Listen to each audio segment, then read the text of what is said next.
Hi అండి, welcome to my channel. ఇవాళ నేను చేయబోయే రెసిపీ దోశ పిండితో గుంత పొంగనాలు వేస్తున్నానండి. 1 స్పూన్ జీలకర్ర, 1 ఉల్లిపాయ సన్నగా కట్ చేసి పెట్టాను, 5 పచ్చిమిర్చి సన్నగా తరిగి పెట్టాను, సన్నగా కట్ చేసిన ఆనియన్స్, 1/2 టేబుల్ స్పూన్ పసుపు,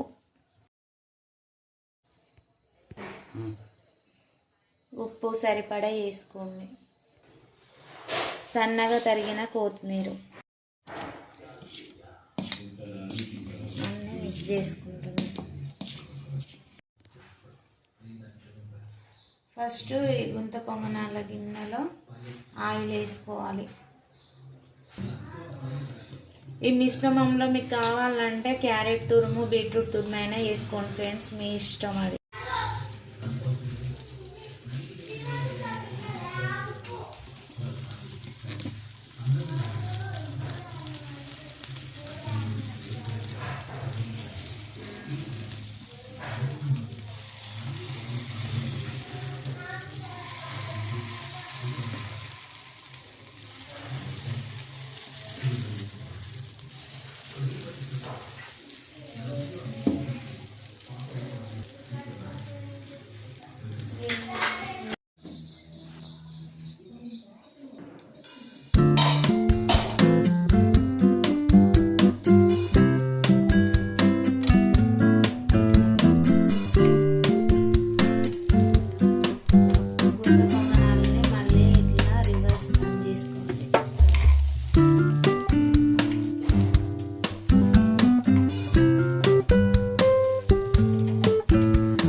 వేడి గుంత పొంగనాలు